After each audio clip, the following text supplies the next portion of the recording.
the Talent Experience podcast featuring authentic conversations on the future of work. Empowering you to better understand and deliver a best-in-class, future-proofed career experience. For more insightful conversations, visit talentexperiencepodcast.com. We hope you enjoy this episode. Hello and welcome to another episode of the Talent Experience podcast. I'm your host, Susan Lowe, and our guest today is Jolie Wills. As a CEO Americas and co-founder at Hummingly, Jolie is passionate about well-being and supporting organizations to enable their people to thrive under pressure. Jolie is a cognitive scientist and a leading psychosocial expert in disaster and disruption, and a global thought leader in resiliency, leadership, and team effectiveness under pressure. Hummingly brings the research, science, and learning from leading teams in the toughest conditions to your leaders and to teams so that they are equipped to thrive under pressure. Really, a very big welcome. It's so wonderful to have you join us. Thanks for being here today. Thanks, Susan. Thanks very much for having me. Looking forward to our conversation. So am I. I think we have got some great things to chat through, and I know our listeners are going to enjoy it. So I guess before we get into what brought you into this space, I think our listeners would love to know why you believe this is such an important conversation for organizations to be having. Wonderful. And your listeners can't see me nodding, right? But yeah, absolutely. For me, this is a crucial conversation we really do need to be having. And it's all about, risk and uncertainty and the change at the fast pace that we've experienced, in the last few years. These are now really defining features of the times that we're operating in. And if you think about the last couple of years, they've been this huge endurance event. So leaders and teams have been fully stretched for a really long time now, and they've had to constantly change and innovate, how we lead, how teams connect, how they operate. And so what we've got now is leaders who have been, if we're honest, they still are really grappling with how to build cohesive, resilient, and high-performing teams when the pressure's really on. And we know that the best leaders and the best organizations for these times, they're going to be able to build that fitness for pressure without burning people out. And so we talk about, building fitness in your people for climbing grit mountain. And that's, when you're dealing with any big challenge or achieving anything big and meaningful, that's really hard. And leaders and organizations need to know how to help their people through that grit zone. And that's where they're operating under pressure as highly connected and really cohesive teams to achieve things that are really hard and worthwhile. And, growing that fitness for pressure, it's a really important leadership task and skill. It's important for our people, but it's also really essential for ensuring that our organizations, they're really set up to perform well. And what is the current environment, right? Which is, hugely defined by disruption and pressure, but also no matter what the future comes, no matter what the future throws our way. And it'd be fair to say that organizations need to be talking about this and thinking about this, not just from a internal context, but also an external context. So the change and challenge that exists globally in the world, not just what their organization might be going through. Absolutely. I think just the times that we're in are only going to become more disrupted. They're only going to become more uncertain. Change is going to just keep happening at a really fast pace. And I think it's an imperative that as organizations and leaders, we set our people up for that and our organizations to do well in that kind of environment. And that will be a competitive advantage for those that are able to do that. Yeah, absolutely. Couldn't agree more. So I guess I know that you've studied how the mind works under pressure particularly. Tell us a little bit more about the science and how it applies to the workplace, because I think a lot of people would be thinking, maybe it doesn't apply in the workplace. Yeah, so I'm a cognitive scientist. So that means that I've, for a very long time, been fascinated by how the stress impacts performance. And probably the easiest way is to take you through a little bit of the cognitive science around that. And what we can do in the lab, and I promise I have never actually done this to anybody, right? This is this is very much what the experiments show. I've just been my own social experiment, right? And definitely seen it playing out in teams and organizations. But what we can do is we can artificially alter the cortisol levels, which is one of the stress hormones in people's bloodstream, and then apply them with tests to see how they perform cognitively. So that might be memory tests, ability to solve problems, decision making, and how does that change at different levels of stress. And if you can imagine a hill, so I'm sort of thinking of a graph in my mind, and it's shaped like a hill. And at the top, you've got this peak sweet spot for performance, and at either side, you've got really, poor performance under pressure and under stress. And what that looks like is at a very low levels of cortisol in someone's bloodstream, then their performance is really poor. And that's often counterintuitive because we're taught all the time that stress is bad. But actually, there's so many demands in the world all the time. We just can't apply ourselves, equally or, at great measure to everything.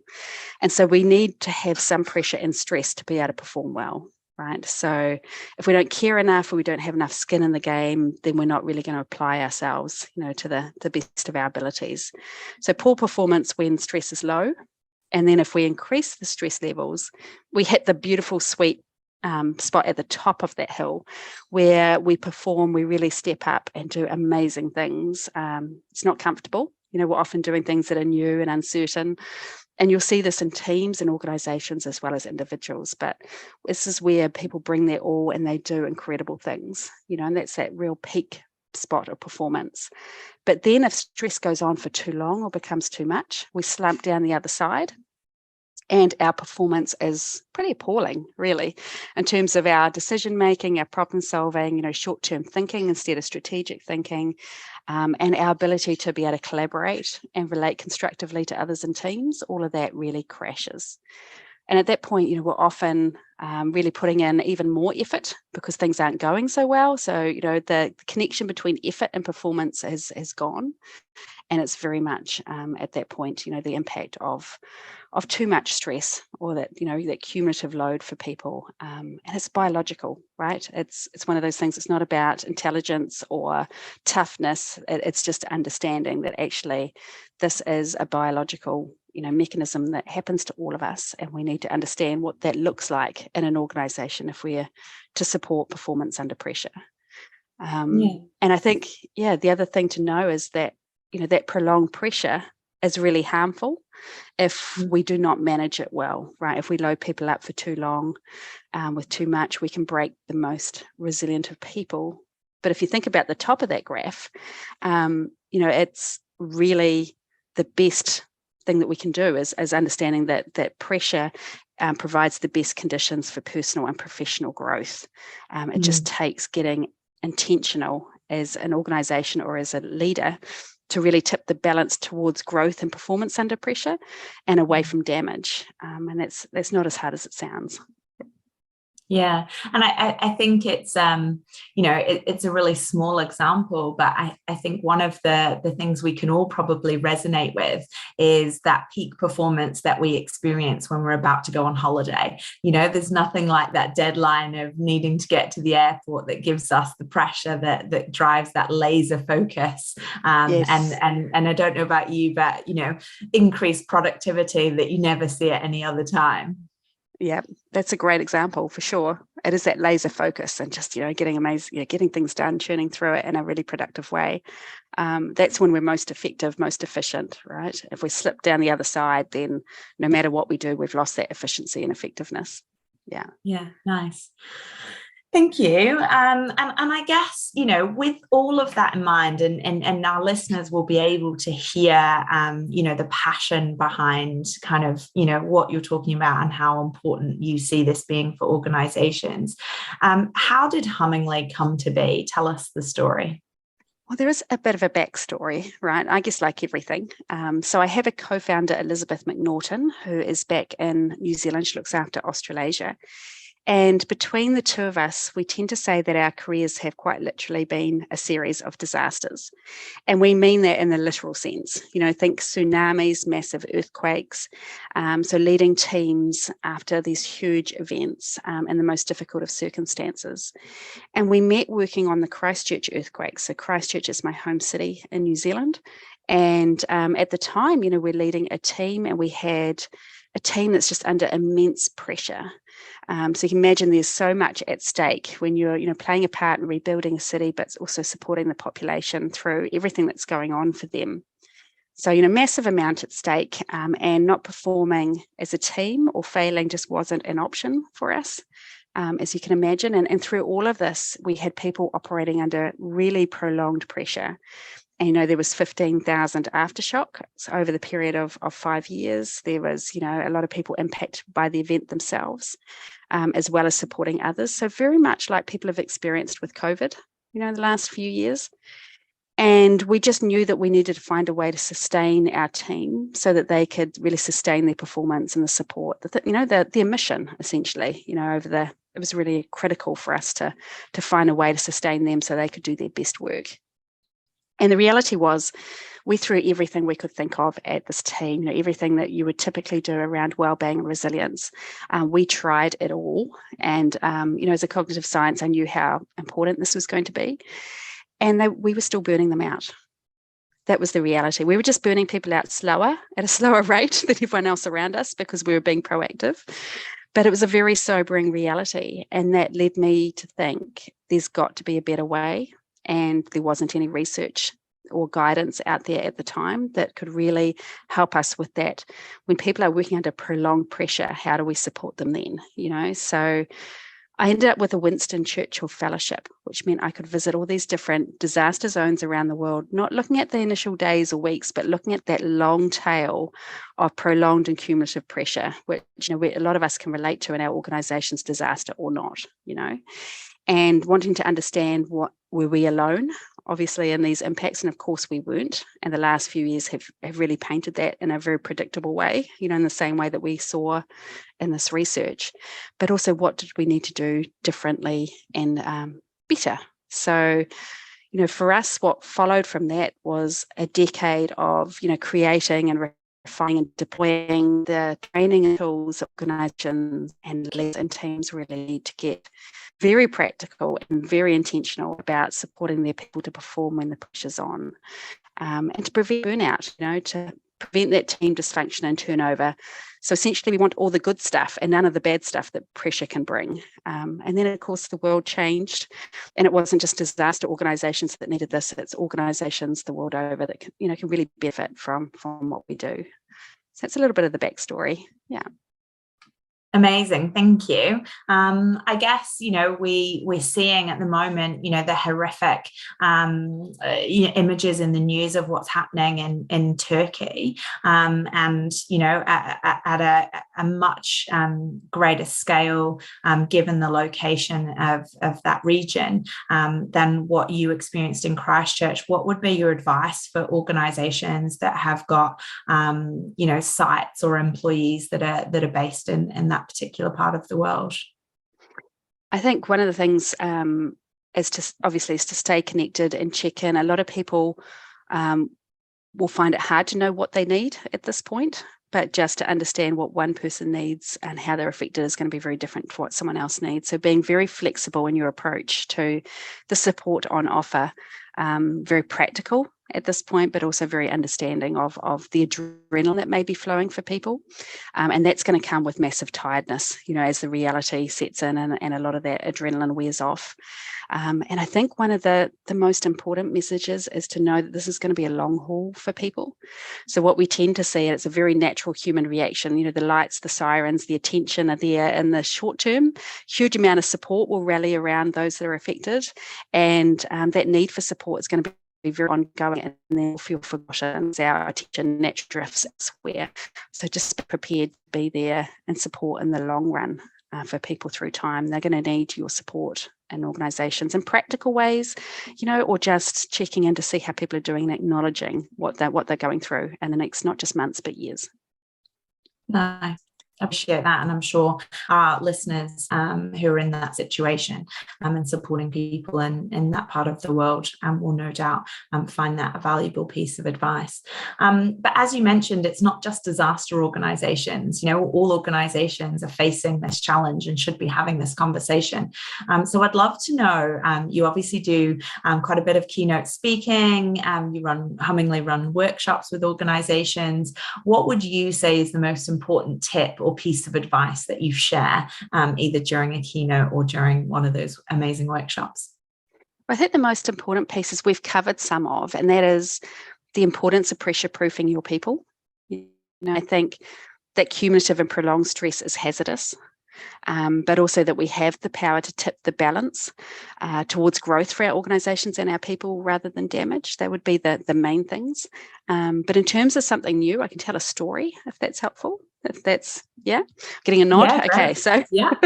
So one of the people I interviewed on my Winston Churchill Fellowship, Elizabeth and I had the pleasure, an amazing leader, fantastic track record and reputation. And we were connecting with her to really understand her insights of leading in this kind of disrupted environment. And when we called to check in on the meeting for that day, she said to us, change of plans, I need you to come to meet me at home. She said, I'm actually on stress leave and I'm suffering some pretty significant burnout. So I'm not at work. Can you come and interview me at home?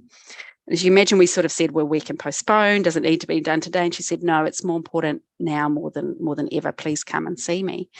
And she painted the picture for us of the impact of working under prolonged stress and pressure for her as a leader. And it was incredibly sobering, like health impacts, mental health impacts, all sorts of things, impacts on her career and her team. But she said to us, after describing this, very sobering state of affairs for her, she said, that's not the scary thing.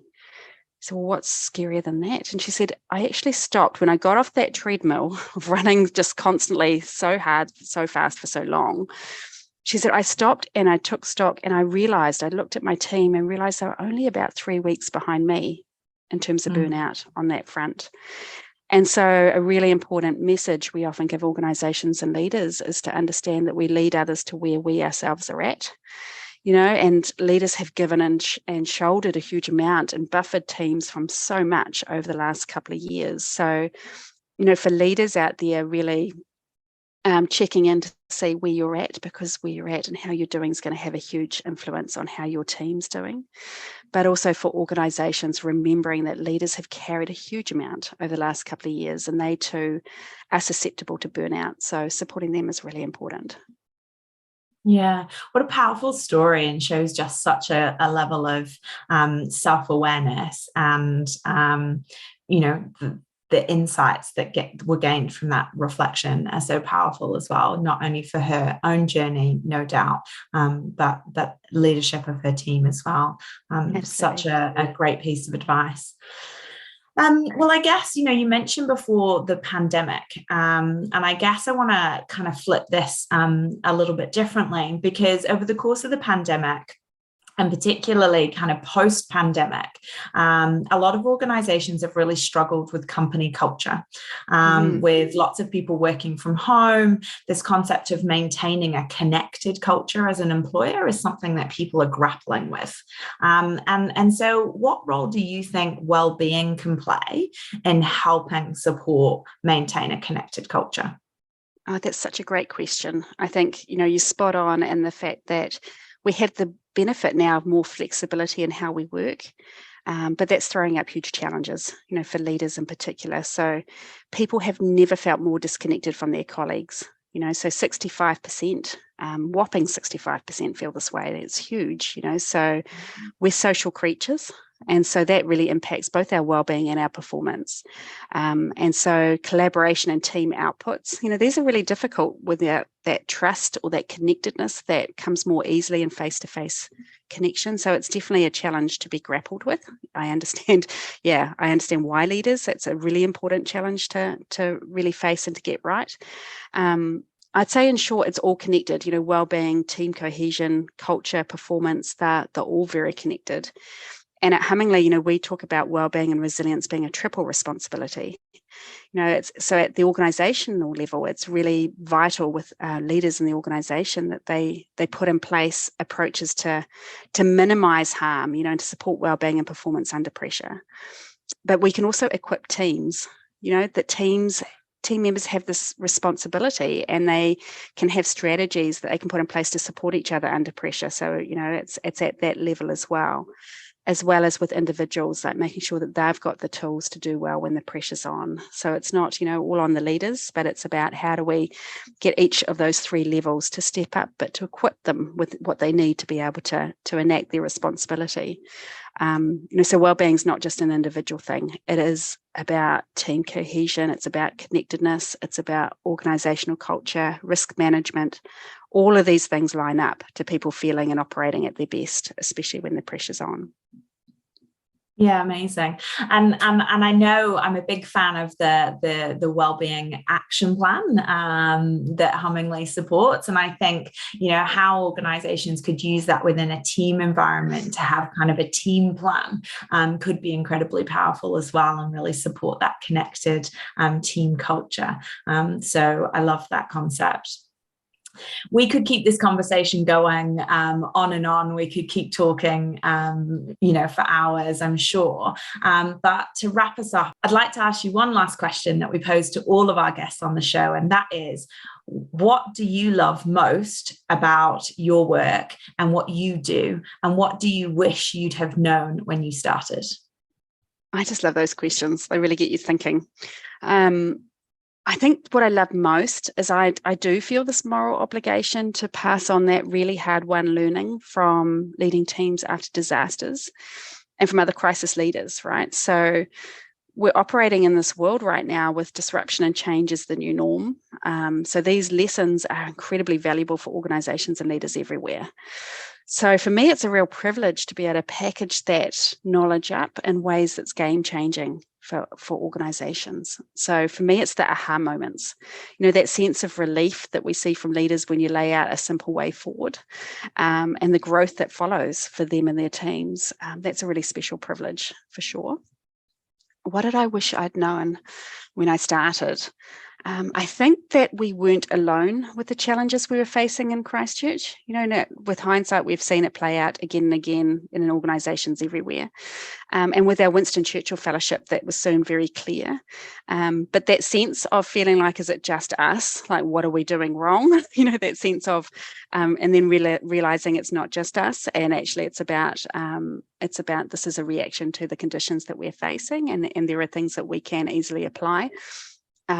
That's become a huge inspiration for me, that leaders do not have to struggle on alone, and working out how to equip and support their people to do well under pressure. It's hard, but there's now a way to make it so much easier. So yeah, I think that would be my answer. Great insights. Thank you for sharing. Thank you again to our guest, Jolie Wills, for joining us and being part of the Talent Experience community. We really appreciate you taking the time to sit down and have a chat with us. Thanks, Susan, and thanks everyone for having me. For the Talent Experience podcast, I'm Susan Lowe, and thanks again for listening. Thanks for listening to this episode of the Talent Experience podcast. For more talent experience and future of work conversations, visit talentexperiencepodcast.com. Follow us on Twitter at TalentXPodcast. Or join the conversation with #Talent Experience Podcast on Facebook, Instagram, LinkedIn, or Twitter. The Talent Experience podcast was brought to you by the fabulous Fuelies at Fuel 50.